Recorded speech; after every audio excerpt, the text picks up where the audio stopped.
My name is Rachel Thompson.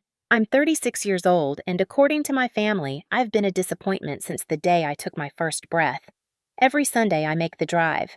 90 minutes if traffic's light, 2 hours if it's not.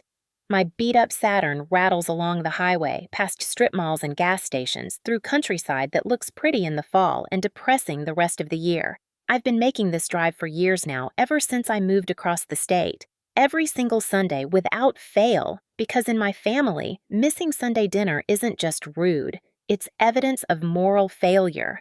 The town I grew up in is one of those places that looks charming in photographs. White picket fences, a main street with a diner and a hardware store, church bells ringing on Sunday mornings. The kind of place where everyone knows your grandparents, your business, and what you ate for lunch 3 weeks ago.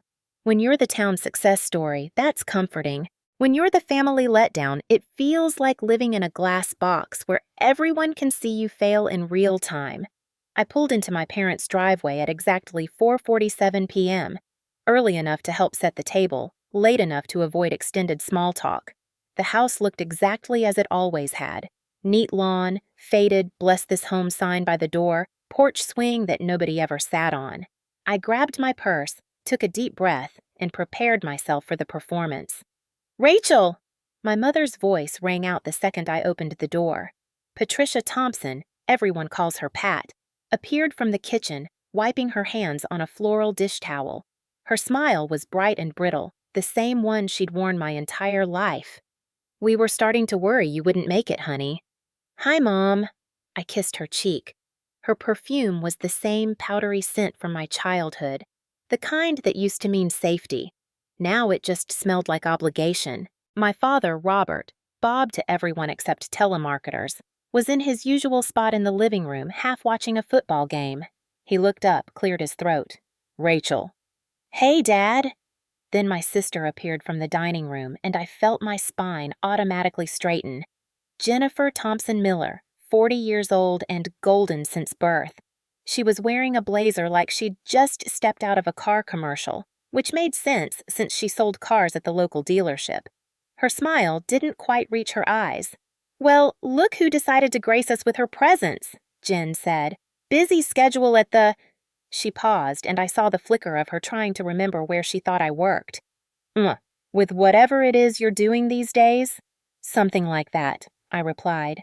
My younger brother Brandon and his wife Ashley were already at the table with their 3 kids. Brandon was 33, still baby-faced, still the baby of the family in everyone's eyes. He gave me a small wave. Ashley smiled tightly. Their 3 children sat in descending order of age: Mason, 13 and already looking bored; Sophie, 10 and watching me with those big, careful eyes; and Noah, 7 and currently attempting to build something out of dinner rolls. It was Sophie who lit up when she saw me. "Aunt Rachel!" she chirped, then immediately looked at her parents like she wasn't sure if enthusiasm was allowed. "Hey, kiddo," I said, ruffling her hair lightly. Sophie was the middle child, just like me. And just like me at her age, she had that quality of trying to take up as little space as possible. I saw myself in her constantly, and it broke my heart every single time. We all drifted toward the dining room, falling into our assigned roles. Mom fussing over the food, Dad taking his spot at the head of the table, Jen positioning her 2 sons, Tyler, 14, and Connor, 12, on either side of her like accessories. Brandon and Ashley herding their kids into place, and me taking my usual spot in the middle where everyone could see me and pretend not to. For the first 30 minutes, dinner was exactly what it always was. Jen talked about her record week of commissions. "Honestly, the dealership's never seen numbers like this," she said, flipping her hair in that way she'd perfected in high school. "They'd be lost without me." Dad grunted approvingly. "That's my girl." Mom beamed. "You always were such a go-getter, Jennifer." I buttered my roll and listened. I'd learned years ago that listening was safer than participating. Participating meant opening yourself up to questions. And questions in this family were rarely actually questions. They were auditions for judgment. "So, Rachel," Mom said eventually, turning that practiced smile on me. "How's work?" "It's good," I said. "Busy." "Still at that computer thing?" Dad asked, like technology was a phase I'd grow out of, like my brief obsession with horses when I was 8. Yeah, Dad. Still at that? Jen snorted into her wine glass. You know, if you ever want some real job advice, I could talk to my manager. We're always looking for people who can, deal with customers face to face. She said it in that way she always did, helpful on the surface, condescending underneath. The implication was clear. I was barely holding my life together, working some weird tech job nobody understood, probably making minimum wage. If only she knew. I took a sip of water and let it roll off me. Or tried to, anyway. The truth sat in my chest like a stone, heavy and sharp. They had no idea. No idea at all. The drive home always felt longer than the drive there. Maybe because I was heading back to reality instead of escaping into the weird alternate universe where I was still Rachel the screw-up, working at a comic book shop that closed 7 years ago. I got home around 9, kicked off my shoes, and collapsed onto my second-hand couch. My dog, Watson, a rescue mutt I'd adopted 6 months ago, immediately jumped up next to me, tail wagging. I scratched behind his ears and let out a long breath. They still think I work at the comic shop, Watson, I told him. He licked my hand sympathetically. My house was small, 2 bedrooms, 1 bathroom, nothing fancy. But it was mine.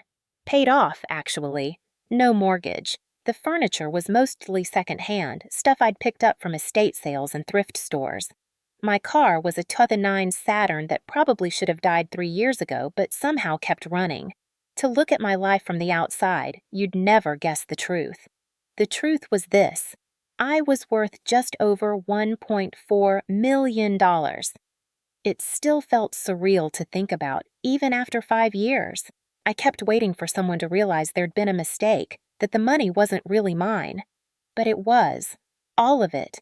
After the comic book shop closed 7 years ago, I'd been devastated. That job had been my sanctuary, a place where I understood the inventory, knew the customers, could recommend titles by memory. When the owner told us he was shutting down, I felt like I was losing the only place I'd ever belonged. But one of the regulars, a guy named Daniel Wilson, everyone called him Dan, approached me a week after we closed. Dan was one of those tech-obsessed nerds with more ambition than social skills, and we'd bonded over broken gaming consoles and terrible Wi-Fi setups. Want to start a business? He'd asked, just like that. Tech support, you and me. I'd laughed. Dan, I barely know how to reset my own router. But you can talk to people, he'd said, and I can fix anything. That's all we need. So we'd done it, started small, fixing elderly neighbors' laptops, debugging home routers, explaining to people why password 123 was a security nightmare. We worked out of Dan's garage, charged reasonable rates, and slowly built a reputation. Within 2 years, we had corporate clients, small businesses that needed IT support but couldn't afford full-time staff. The money got better. We hired 2 employees, then 4. We developed proprietary diagnostic software. We were good at it, and then, 4 years in, a larger corporation noticed. They made an offer to buy us out. Dan and I sat in his garage looking at the number, looking at each other. That's life-changing money, Dan had said quietly. It was. We took the deal, cash plus stock options. The stocks did well, shockingly well. I reinvested carefully, started a few small side businesses, consulted on the side. Before I really let myself believe it, I had assets worth over $1 million. These days, I was the CTO of a private cybersecurity startup. My salary was $180,000 a year. I had investment accounts, retirement funds, a diversified portfolio. I lived modestly because I genuinely didn't care about flashy things, but I could afford pretty much anything I wanted. And my family had no idea. They thought I was still that girl who dropped out of college, who couldn't hack it, who worked at a comic book shop selling trading cards to kids with sticky fingers. In their version of reality, I was barely getting by, probably one emergency away from having to ask them for money. The irony was almost funny. Almost. I saw my therapist, Dr. Sarah Martinez, every Tuesday. She was the one who'd helped me understand why I kept going to those Sunday dinners, why I couldn't just cut them off. "You're still looking for their approval," she'd said once. "A part of you still believes that if you just prove yourself enough, they'll finally see you." "I know they won't," I'd replied. "Knowing and believing are different things, Rachel." I was also 18 months sober. Alcohol had been my escape for years, the thing that made the loneliness bearable, that dulled the constant feeling of not being enough. My family didn't believe in alcoholism. "Just stop drinking," my mother had said once, like it was that simple. Dr. Martinez believed in it. So did my AA sponsor. So did the 37 people I'd met in various church basements and community centers, all of us fighting the same battle. I'd built a life, a good life, despite them, not because of them, and they had no idea. Wednesday evening, my phone rang. Jennifer's name flashed on the screen. I stared at it for 3 rings before answering. "Hey, Jen." "Hey, Rach." Her voice had an unfamiliar warmth to it, artificial sweetness that immediately put me on guard. "I was just thinking. We never really talk, just the two of us. It's always the whole family thing, you know?" "Yeah," I said cautiously. "So I wanted to check in, see how you're really doing." This was new. Jennifer checking on me without an audience, without the performance of being the perfect older sister. I felt something dangerous flutter in my chest. Hope. "I'm okay," I said. "Work's been busy but good." "That's great. I'm glad." A pause. "Hey, random question. Mom's making her Christmas card list and she realized she doesn't have your current address. You moved, what, a year ago?" "About 18 months," I said. I rattled off my address, that flutter of hope growing stronger. Maybe she really did want to connect. Maybe.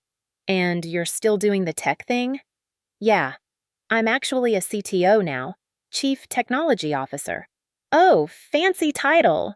Her laugh was light, dismissive. "Do you work for a big company?" "It's a startup, cybersecurity." She sounded distracted. "And where do you bank?"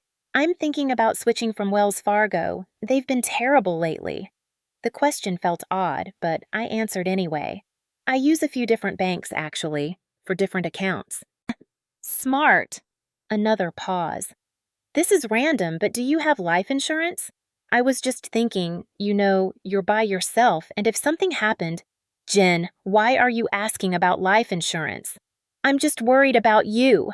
Her voice pitched higher, defensive. "Is it a crime to care about my sister? You're always so closed off, Rachel. I'm trying here." The guilt landed exactly where she'd aimed it. "I know. I'm sorry." "Yeah, I have life insurance through work."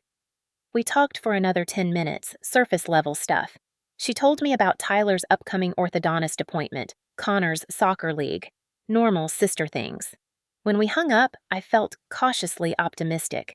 I didn't know then that she'd just been fishing, gathering information, building a case. The following Sunday felt different from the moment I walked in. Everyone was attentive, too attentive.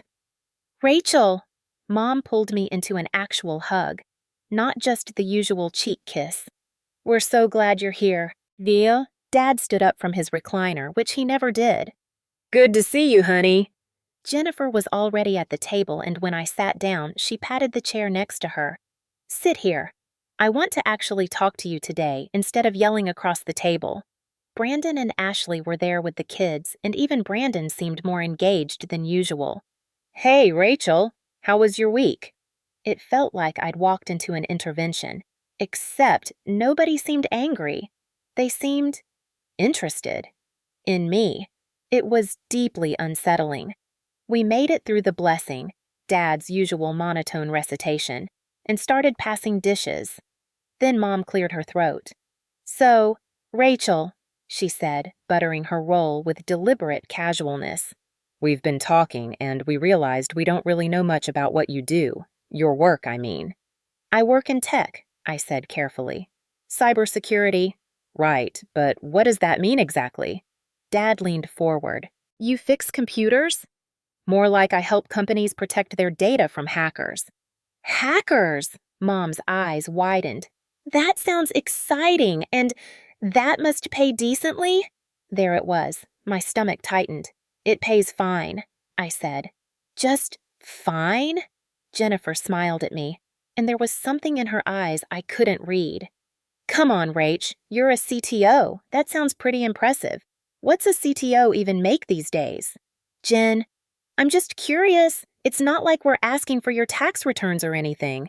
She laughed, and Mom and Dad laughed with her. I just want to understand what my little sister does all day.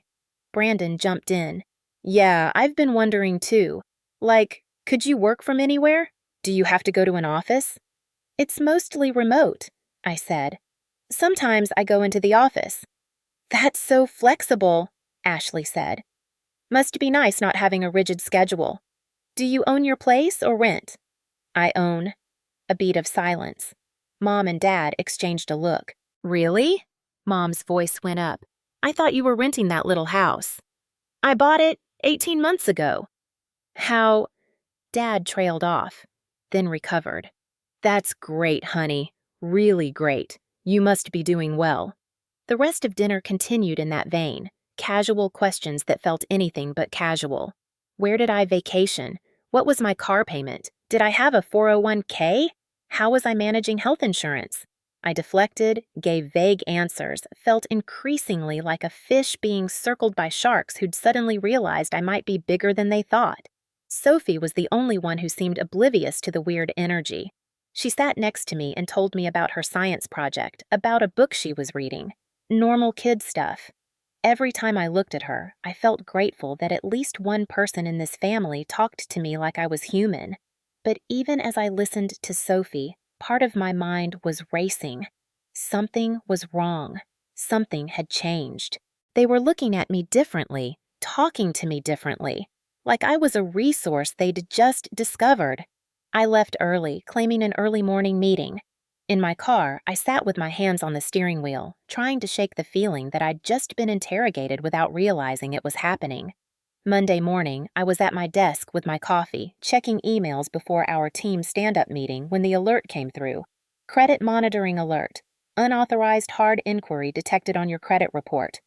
My blood went cold. As a cybersecurity professional, unauthorized anything was my nightmare. I clicked through immediately. Inquiry from Reed & Associates Private Investigations. Date, 5 days ago. Type, employment verification/background check. I stared at the screen. A private investigator had run my credit. Someone had authorized a background check on me without my knowledge or consent. 3 more alerts followed in quick succession. Attempt to access employment records. Request for income verification. Social Security number. Verification request. My hands were shaking. This wasn't identity theft. This was personal. Someone who knew my information had hired a PI to investigate me. I pulled up my security tools, the ones I used professionally to trace digital footprints. 15 minutes later, I had my answer. The PI firm's client portal had embarrassingly weak security, something I'd have to lecture them about later, and their records weren't properly encrypted. Client name, Jennifer Thompson Miller. Authorization, Patricia Thompson. Consent form, signed with my mother's signature, providing my social security number. My mother still had my social security card from when I was a kid. She'd kept my birth certificate, all my childhood documents. I'd never thought to ask for them back. Why would I? I'd gotten replacements years ago. But she still had the originals, and she'd used them to give a private investigator access to my private information. Jennifer had hired them. Mom had provided the documentation. Together, they'd decided that instead of simply asking me about my life, they'd investigate me like I was a criminal. I sat back in my chair, vision blurring. The phone call from Jennifer made sense now. The questions about my address, my bank, my life insurance. She'd been gathering additional information to supplement whatever the PI found. The Sunday dinner interrogation. They'd been trying to confirm what they'd learned, seeing if I'd lie about owning my house, about my job, about my life. My phone buzzed, a text from Jennifer. Hey! Just checking in. How's your Monday?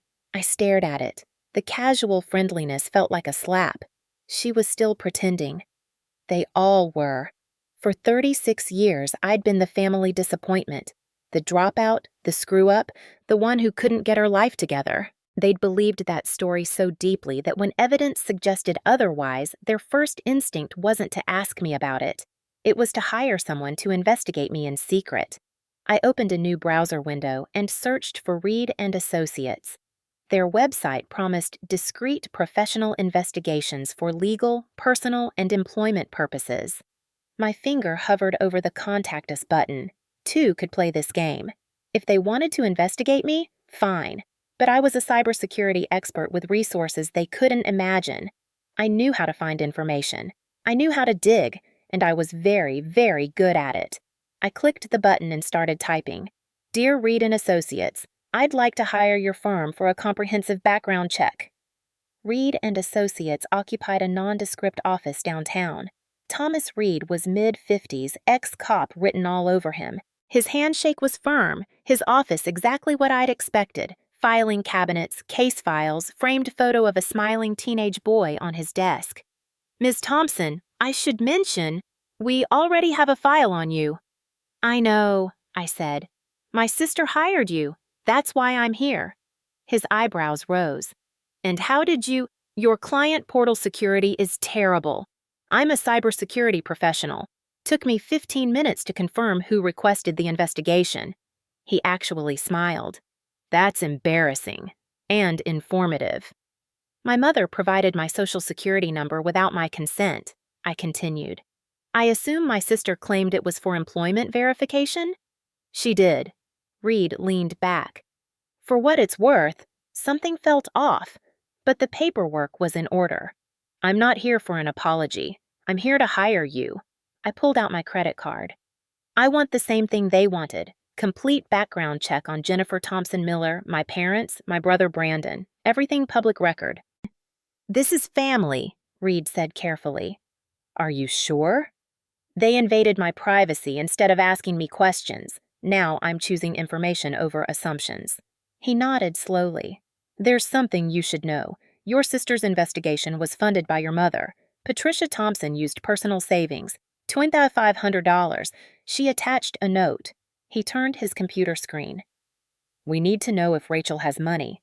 Jennifer needs help and won't ask. If Rachel can help, she should. Family helps family. I stared at those words. They hadn't investigated me out of concern. They'd investigated me to see if I was a resource they could use. I'll have your report in 2 weeks, Reed said. The 2 weeks crawled. I skipped Sunday dinner, claiming work emergencies. Jennifer texted, Everything okay? You never miss Sunday dinner. I left her on read. Work became my refuge. My colleague Mike Davis noticed, brought me coffee one evening. You've been here until 8 every night, he said. Everything all right? My family's complicated. Whose isn't? He settled across from my desk. But you seem stressed. What would you do if you found out your family lied about something big? How big? Big enough to hire a private investigator. Mike whistled. I'd want to know the whole truth before deciding what to do. He stood. Whatever you're dealing with, Rachel, you don't have to deal with it alone. In therapy, Dr. Martinez asked, What's the best case scenario if you confront them? They apologize. Finally see me. And the worst case? They double down. Blame me. My voice cracked. Which is more likely based on 36 years? What do you think? The second one. On day 13, Sophie called. Ashley answered. She grabbed my phone by accident. She's fine. Can I talk to her? She's at a friend's house. Just stop putting ideas in her head, Rachel. What ideas? That she's special, different. She needs to be normal, not stand out. Ashley's voice sharpened. Not everyone can be the weird aunt who... She stopped. I need to go. She hung up. I sat there, furious and heartbroken for Sophie. The package arrived Wednesday. I made tea, sat at my kitchen table with Watson's head in my lap, and opened the thick manila envelope. Part 1, Criminal History, November 2019, DUI, BASC 0.1%, license suspended 6 months, July 2021, public intoxication at county fair, escorted from fairgrounds, March 2022. Second DUI. BAC 0.18%. License suspended 1 year. Court-ordered AA. Attended 3 of 12 meetings. August 2023. Domestic disturbance call. Verbal altercation with spouse Kevin Miller. My golden child sister had 2 DUIs and a police report from fighting with her husband.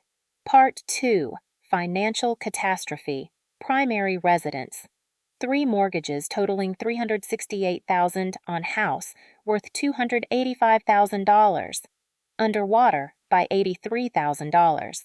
Credit score, 547 credit card debt, $47,000. IRS, payment plan, $22,000 in back taxes, 2 months behind. Bankruptcy filing, June 2023. Dismissed for incomplete paperwork. Employment. On probation for falsifying sales records. The record months were lies. She was stealing credit for other people's sales. Tyler's orthodontic treatment. 8,500 insurance denied. Treatment not started. Kevin Miller. Laid off 8 months ago. Sporadic income, $800 to $1,200 month. Marriage counseling. Kevin considering separation. Part 3. Related parties. Brandon Thompson. Internet searches include Rachel Thompson net worth. How to ask family for money. Note: investigation suggests coordinated family effort. Motivation appears to be financial need across multiple family members. They'd all known. All of them. This wasn't Jennifer going rogue. This was the whole family deciding to investigate me. I read it 3 times. Each time, the betrayal cut deeper. But there was also cold, clear relief. I wasn't crazy. They'd really done this. I couldn't stop there.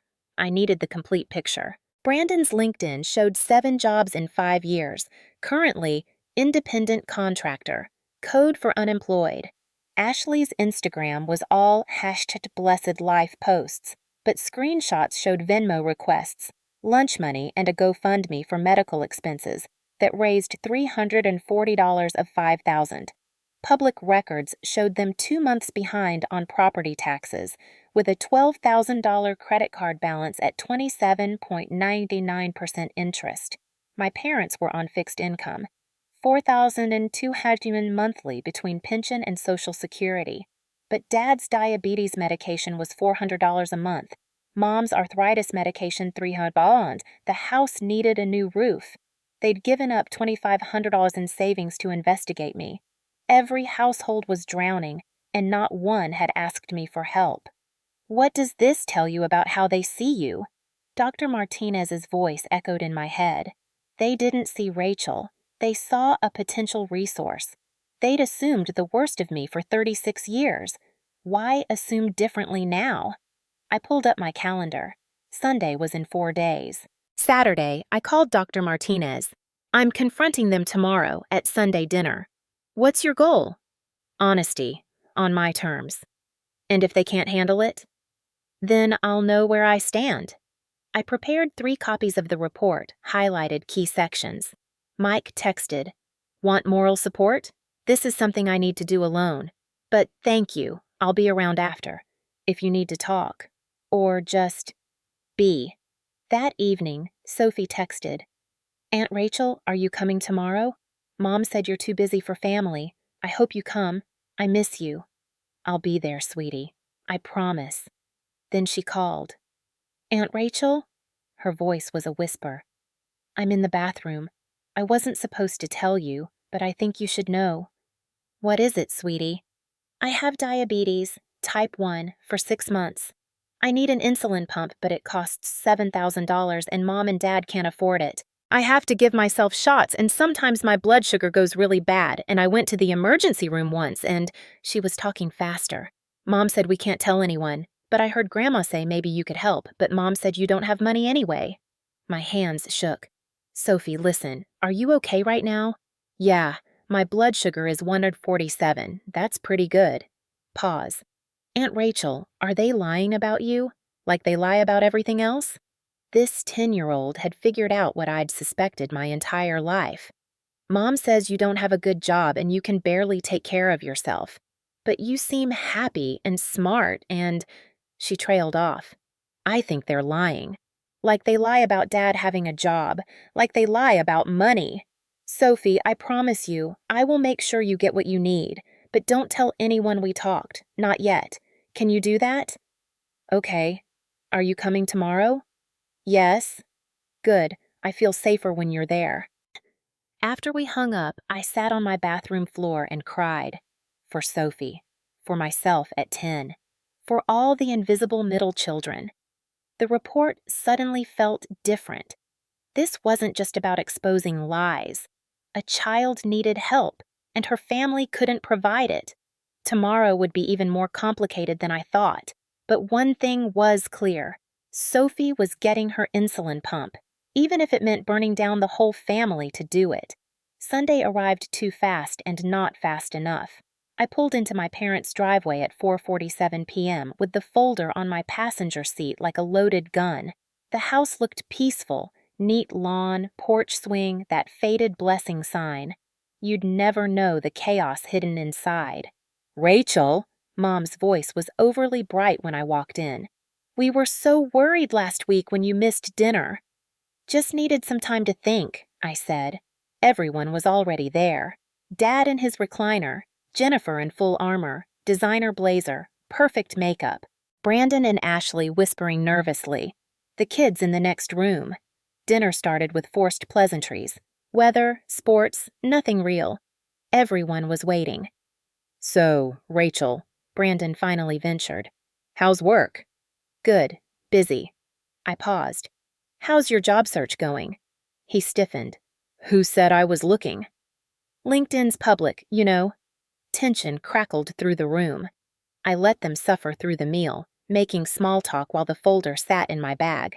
Sophie barely ate, testing her blood sugar when she thought no one was watching. Finally, as Mom brought out dessert, I pulled out the folder and set it on the table. The Reed and Associates logo was clearly visible.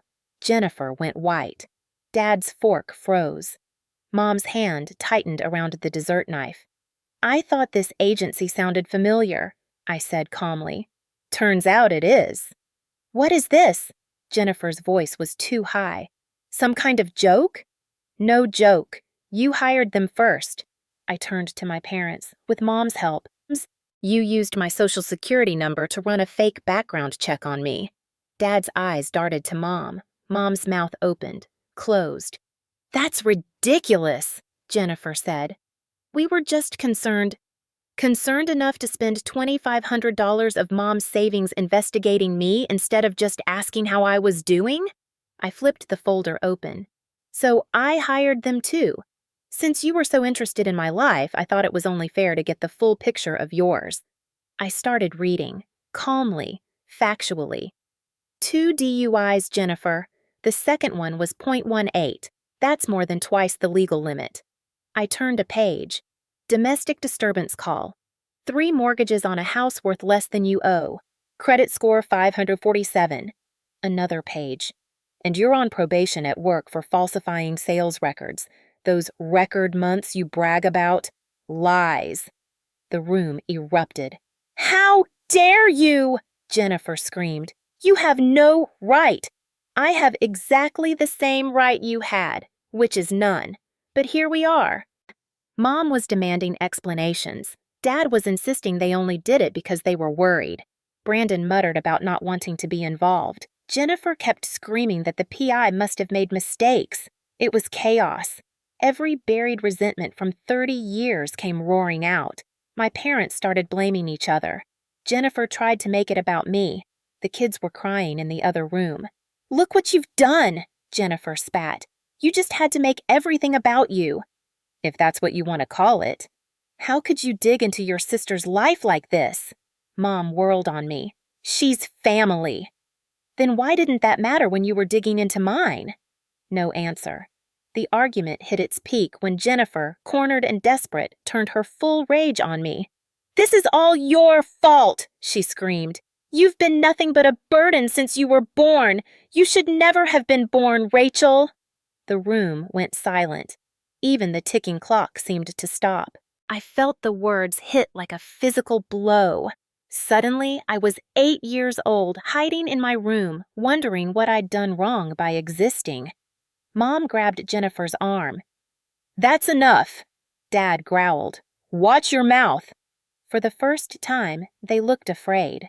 Not of what they'd done to me, but of what I might do with what had just been said.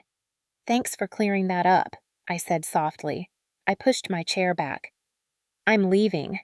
"Where do you think you're going?" Mom snapped. "Home. And I'm done with these Sunday dinners." "You can't just walk out," Dad barked. "I can. And I am." That's when Mom threw her final card. "You're really going to abandon your family when you could help? When your niece is sick and you refuse to do anything?" I stopped. "What?"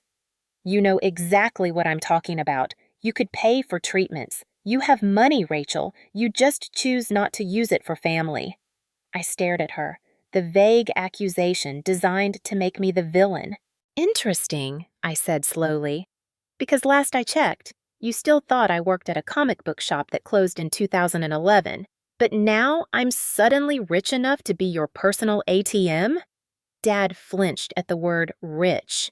"You rewrote my entire life in your heads so you could feel better about yourselves. And now that the story changed, you're scrambling to adjust."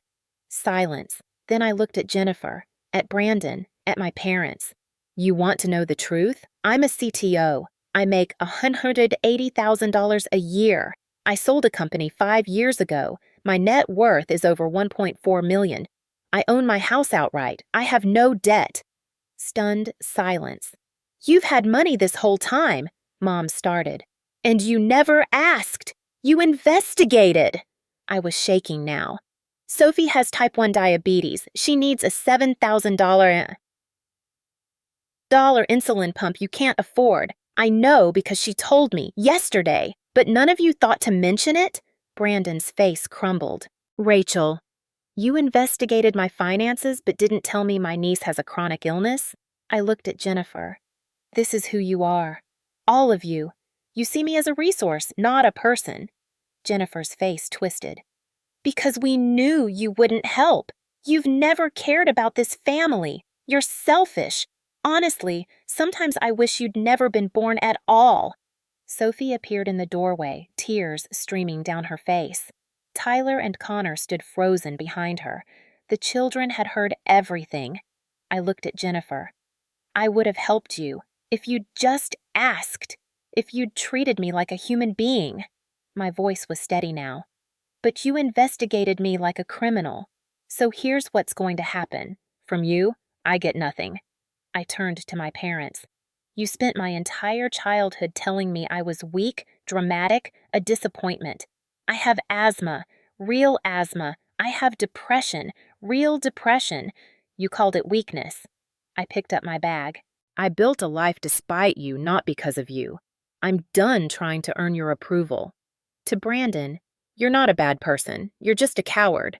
Call me when you find a spine." Then I knelt in front of Sophie. "Come here, sweetie." She ran to me sobbing. I held her tight. "I'm going to make sure you get your insulin pump. You call me anytime, day or night. I'm not leaving you." I handed her a card with my personal number. "To Ashley and Brandon. I'll contact your insurance directly. You don't have to talk to me." "Rachel, you can't just walk away from family," Mom cried. "Watch me. Family is supposed to love you, support you, see you. You've done none of those things. I've spent 36 years being invisible in this family. Now I'm making it official."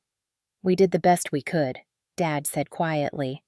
"No, Dad, you did what was easiest. There's a difference." I walked out. The door closed behind me. I made it 2 blocks before pulling over, shaking so hard I couldn't drive. Panic attack, flashbacks. "You should never have been born," echoing in my skull. I called Mike with trembling hands.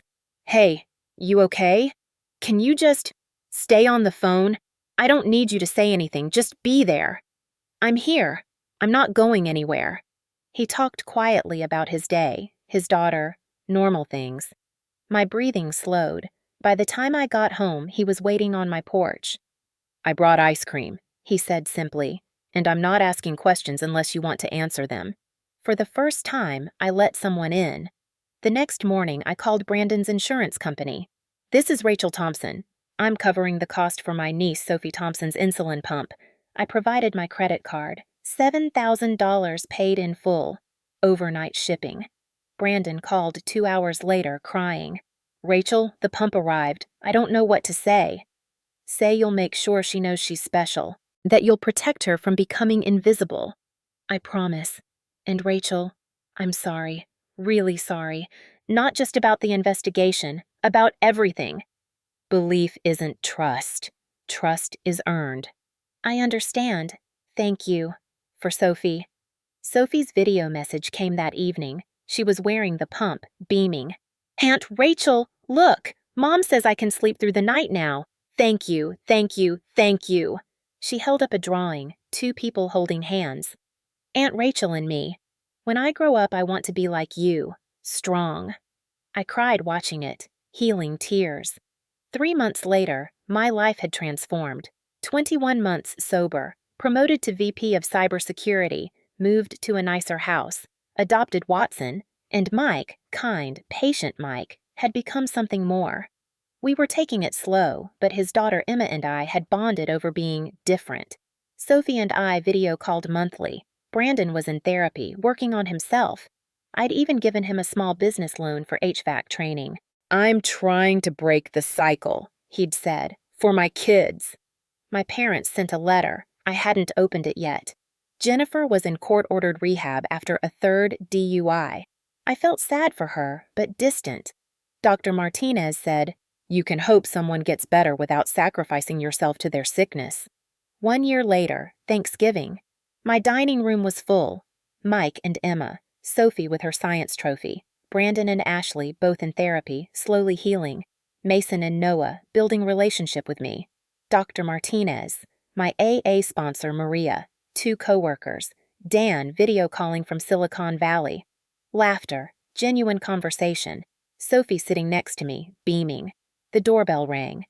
Through the Ring camera, I saw Mom and Dad on my porch. I looked at Mike, at Sophie, at my chosen family. "I'll be right back," I said, stepping outside alone. The door closed behind me. My choice, my terms, my boundaries. Mom's eyes were red. Dad looked older, smaller. "Rachel," Mom said, "can we talk?" I thought about the little girl who'd spent 36 years seeking their approval. Then I thought about the woman I'd become, the one who'd built herself from nothing, who'd saved Sophie, who'd learned what real love looked like. 5 minutes, I said, and we do it out here. It wasn't forgiveness, not yet, maybe not ever. But it was a start, on my terms, because I used to be invisible. Now I was exactly who I always was, just visible to people who actually mattered.